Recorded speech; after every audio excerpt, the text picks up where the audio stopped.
আপনি বলতেছেন ধর্ম কেন রাষ্ট্রের মধ্যে আসবে? আপনি ঠিক বলেছেন, ধর্ম রাষ্ট্রে আসার কথা না, ধর্মের কাজ তো মসজিদে। আপনি বুঝতে ভুল করেছেন, আমার দিন কিন্তু ধর্ম না, আমাদের ইসলাম কিন্তু দিন।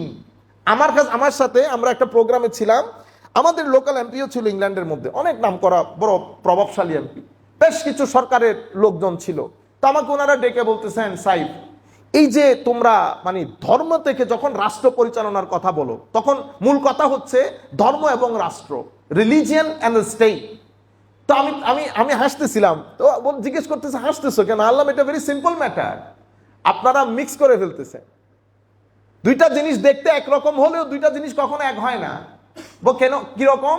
আল্লাহ, আমাদের যেই দিন, আমাদের Islam, Islam is not a religion, Islam is not, in our Bengali language they call dharma, Islam is not এ ধর্ম, ইসলাম ইজ এ দিন। উনি আমাকে জিজ্ঞেস করতেছেন তাহলে দিনের ট্রান্সলেশন কি? আল্লাহ, দিনের কোনো ট্রান্সলেশন নাই, দিনের কোনো ট্রান্সলেশন নাই। কিভাবে ট্রান্সলেশন না থাকলে? আল্লাহ, ইংল্যান্ডে ট্রান্সলেট করেন তো। Anybody would be able to translate England? Anybody would be able to translate? জি না, আমি ট্রান্সলেটের কথা বলতেছি, মানে ইংল্যান্ডকে বাংলাতে ট্রান্সলেট করা। হ্যাঁ, এটা তো আপনি করতেছেন, আমি ইংল্যান্ডেরটা বলতেছি।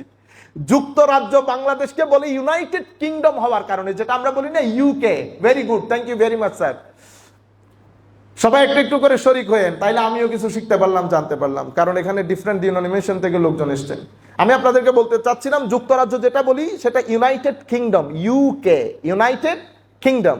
কিন্তু কিছু জিনিসের কখনো ট্রান্সলেশন হয় না, অথবা ট্রান্সলেশন নাই সেটা না, মনে রাখবেন, ট্রান্সলেশন যে নাই সেটা না, ট্রান্সলেশন আছে। ট্রান্সলেশন যদি আপনি করতে যান ঝামেলায় পড়ে যাবেন।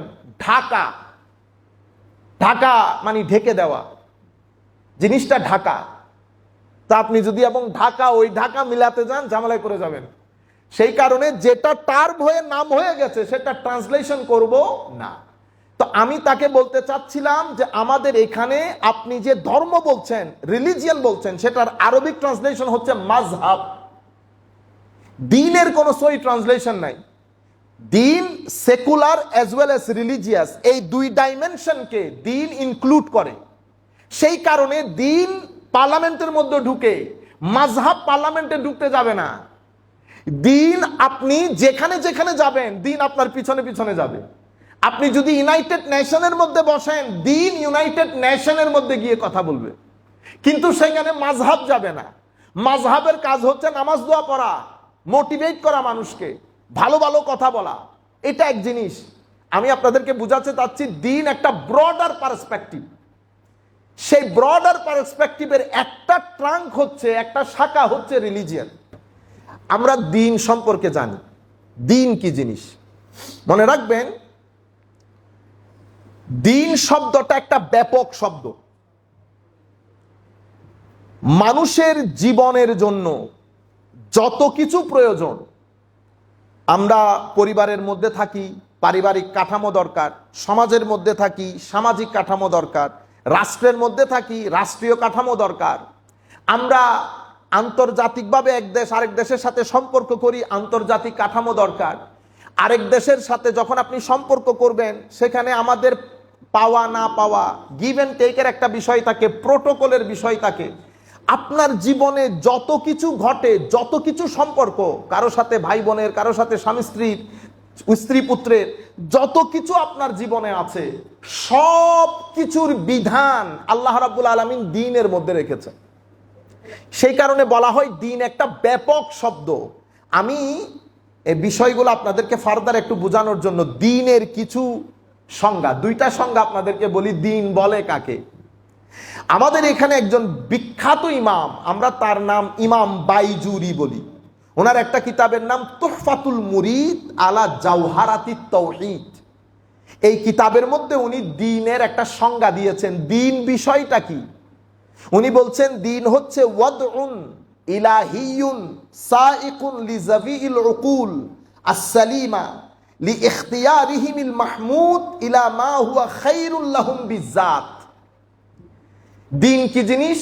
তো দিন হচ্ছে আল্লাহ রাব্বুল আলামিনের পক্ষ থেকে মানুষকে দেওয়া একটা বিধান, যেই বিধানটা আল্লাহ বেসিক্যালি দিয়েছেন যাদের ভিতরে আকল রয়েছে, বিবেক বুদ্ধি রয়েছে, যেন তারা আল্লাহ প্রদত্ত ভালো জিনিসটা গ্রহণ করে দুনিয়া এবং আখেরাতের মধ্যে উপকার যারা সাধন করেছেন তাদের কাতারে শামিল হতে পারেন।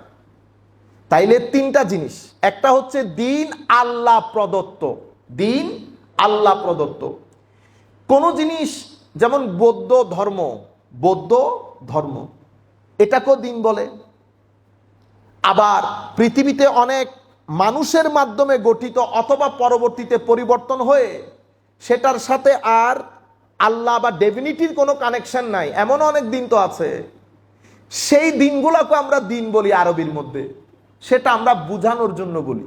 অরিজিনালি দিন হচ্ছে ওয়াদউন ইলাহি, আল্লাহর পক্ষ থেকে দেওয়া বিধান। কার জন্য দিয়েছে? দিন পাগলের উপর কাজ করে না, দিন অপ্রাপ্ত বয়স্কের উপর কাজ করে না, দিন যেই ভদ্রলোক বা ভদ্র মহিলা বেহুশ হয়ে গেছেন তার জন্য কাজ করে না। সেই জন্য আমরা বলি কি নামাজ কার উপর ফরজ? নামাজের জন্য সুস্থ হতে হয়, বালেগ হতে হয়। দেখছেন, প্রাপ্তবয়স্ক হওয়া, সুস্থ হওয়া, আপনার বিবেক ঠিক থাকা। সুতরাং দিনের জন্য বিবেক মানে আপনার আকল কাজ করতে হবে, দিনের জন্য বয়স লাগবে। বয়স এবং আপনার আকল এগুলা ছাড়া দিন কাজ করে না। তাইলে আল্লাহ দিন আল্লাহ প্রদত্ত। দ্বিতীয় যে জিনিস প্রয়োজন সেটা হচ্ছে আপনার বিবেক, আকল। আপনার আকল থাকতে হবে এবং আকলটা আকলে সলিম হতে হবে। আকলে সলিম মানি আপনি বলতেছেন আল্লাহ বলে কোনো কিছু নাই। ফর এক্সাম্পল, আমি আকলে সলিম বোঝানোর জন্য আপনাদেরকে বলছি। আমি বলতেছি এটা আছে, আপনি বলতেছেন আছে। আচ্ছা, এটা এখানে হঠাৎ করে এসে গেছে, এটা কেউ বানাই নাই। আপনি বলতেছেন না না না, এটা মিথ্যা কথা বলতেছেন, এটা এখানে এভাবে আসতে পারে না। অথবা আমি আপনাকে চেয়ার দেখিয়ে বলতেছি এই চেয়ারটা এভাবে এসে গেছে, আপনি মানবেন না। আলটিমেটলি আপনার দৃষ্টি যাবে কার্পেন্টারের দিকে। There must be a carpenter who made this chair for us. তাইলে আপনার বিবেক বুদ্ধি সালিম, যথাযথভাবে কাজ করতেছে। কিন্তু আমি যখন পৃথিবী দেখি আপনাকে বললাম যে এটার একজন স্রষ্টা আছে, আপনি বলতেছেন নাই, এটা এমনিতে আছে। তাইলে আপনি কি হয়ে গেলেন? ডাবল স্ট্যান্ডার্ড হয়ে গেল। আপনি চেয়ার মানতে পারতেছেন না কার্পেন্টার বাদে, কিন্তু আপনি পৃথিবী মানতেছেন স্রষ্টা বাদে। তাইলে বোঝা যাচ্ছে আকল সলিম না। আকল সলিম হলে এক মেথোডোলজি হবে। আপনি এক চোখা হয়ে গেছেন, যেভাবে আমরা হই। আমার জন্য হলে এক ধরনের ব্যাখ্যা, আরেকজনের জন্য হলে ব্যাখ্যা আরেক ধরনের, এরকম না। আমি আপনাদেরকে বলছি সেই কারণে আপনার যে উইজডম সেটা যেন সলিম হয়, সুস্থ হয় এবং সুষ্ঠু হয়। সুস্থ এবং সুষ্ঠু দুইটা জিনিস। আরেকটা হচ্ছে দিন যা কিছু বলেছেন এটা খের বিজাত। খের বিজাত মানে এটা সৃষ্টিগতভাবে মঙ্গল, এখানে এসে মঙ্গল হয় নাই। এটা কেন বলছি পরবর্তীতে বুঝতে পারবেন। দিন এটাকে বলে। তাইলে দিন কি কি জিনিস? দিন বিস্তৃত জিনিস। সেই কারণে আদম আলাইহিস সালাম থেকে আমার নবী পর্যন্ত দিনের মধ্যে কোনো পরিবর্তন হয় নাই। দিন তো দিন, দিন দিনের মধ্যে আকীদা আছে, দিনের মধ্যে আমল আছে, দিনের মধ্যে আখলাক আছে, দিনের মধ্যে রাষ্ট্র পরিচালনা আছে, দিনের মধ্যে সংবিধান আছে, দিনের মধ্যে পররাষ্ট্রের সাথে সম্পর্কের বিধান কিরকম হবে সেটা আছে। অর্থাৎ আপনি পৃথিবীতে জীবন যাপনের জন্য ব্যক্তি হিসেবে, নেতা হিসেবে, রাষ্ট্রপ্রধান হিসেবে আপনি যেভাবে জীবন ধারণ করবেন, যত ধরনের নীতিবিধান আপনার দরকার, সব বিধান যেই জিনিসটা আপনাকে দান করে সেটাকে দিন বলে। আমাদের দিনের ট্রান্সলেশন ইংরেজিতে হয় রিলিজিয়ান, বাংলাতে আমরা করি ধর্ম। মনে রাখবেন, দিনের পারফেক্ট ট্রান্সলেশন রিলিজিয়নও না, দিনের পারফেক্ট ট্রান্সলেশন ধর্মও না। ধর্ম এবং রিলিজিয়ান শুধু ইবাদতের কিছু জিনিসকে অন্তর্ভুক্ত করে। সেই কারণে আমাদের ইউরোপিয়ান ভাইদের সাথে যখন আমরা ধরেন আমি বলছি যে কোরআন স্টেট গভর্ন করার ক্ষেত্রে কোরআন এই মেথডটা দান করে, তখন তাদের মাথা ধরে যায়। তাদের কথা হচ্ছে ধর্ম কেন আবার রাষ্ট্রের মধ্যে আসবে?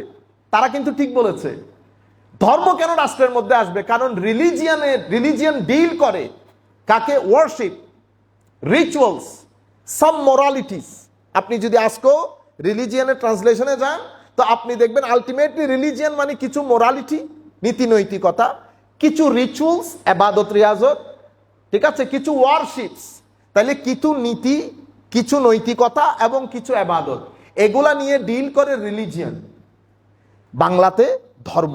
এখন আমি যখন বলি যে কোরআন রাষ্ট্র পরিচালনার ক্ষেত্রে এই বিধান দান করে, কোরআন ফাইন্যান্সের ক্ষেত্রে এই বিধান দান করে, কোরআন পলিসি বানানোর ক্ষেত্রে এই বিধান দান করে, কোরআন ইন্টারন্যাশনাল প্রটোকল বানানোর ক্ষেত্রে এই বিধান দান করে, আপনি এভাবে বুঝেন, দিন একটা বট বৃক্ষের মতো, বিশাল বৃক্ষ, সেই বৃক্ষের এক একটা অংশ, এটা নামাজ, এক শাখা নামাজ, এটা হজ, এটা যাকাত, এটা আখলাক, এটা আমল, এটা আকীদা, এটা পরিবার, এটা রাষ্ট্র, সবকিছু মিলে দিন, সবকিছু মিলে দিন।